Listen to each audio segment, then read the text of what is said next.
Coho and I work for Outdoor School. Me and my family are working on getting our backyard certified to be a backyard bird habitat.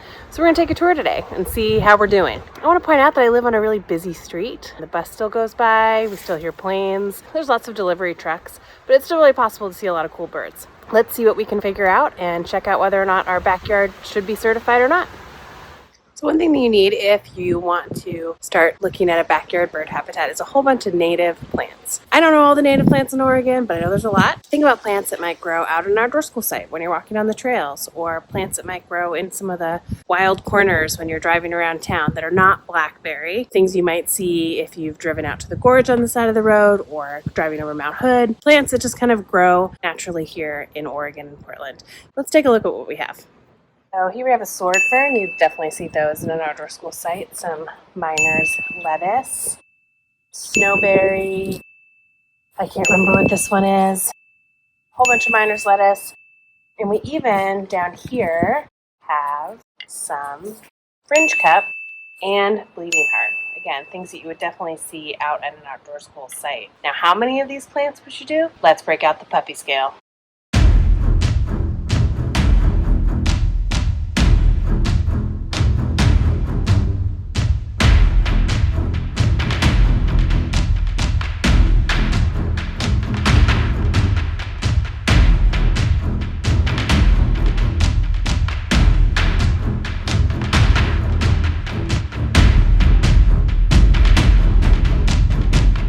So if this length of the house is about 13 puppies long, we need about 60% of that to be native plants. So what is 60% of 13?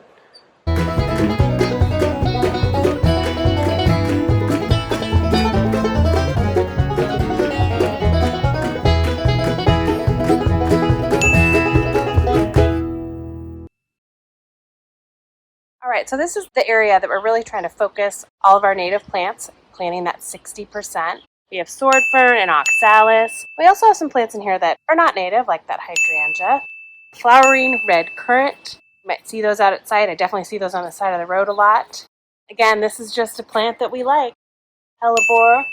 I like this one. It used to be planted in a really dark corner, and we moved it and it went crazy. Red dogwood right here. Bleeding heart. Duck's feet, we see those out at outdoor school all the time.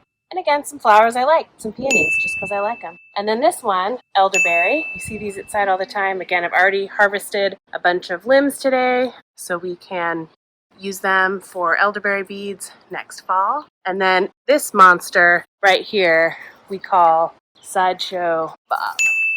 And it's a willow. And I can't even get it all in the frame.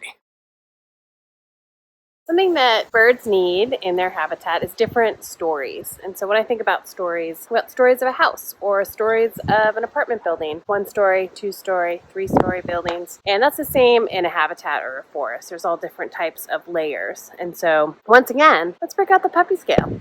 So how many puppies tall is our forest?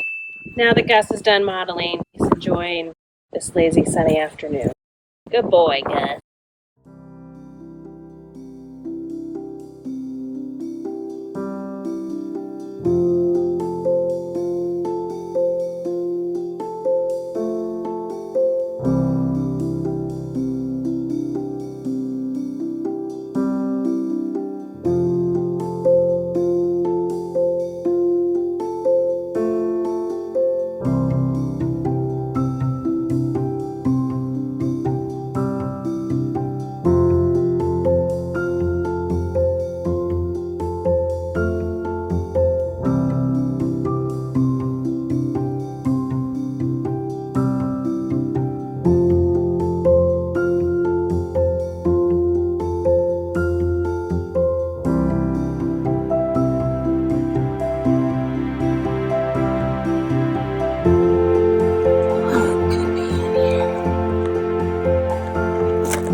So I tried some time lapses and it's really hard to see, but you know, I got some other shots of cool things happening in the garden. So yeah, you can comment below if you think that our backyard should be certified to be a backyard bird habitat. I hear a lot of birds back here. I see a lot of birds flying through, and they really like Sideshow Bob because it's really sheltered in there and they like to get in there. I've also even seen a couple times a hawk back here that comes back and tries to get all those little birds. So I use Merlin Bird ID, which is a really simple app that you can put on a device, and it's free. You don't have to know anything about birds, just to have seen the bird, and it's a key that will help you identify them, which I find a lot of joy in. Thanks everybody, take care, and we'll see you next time.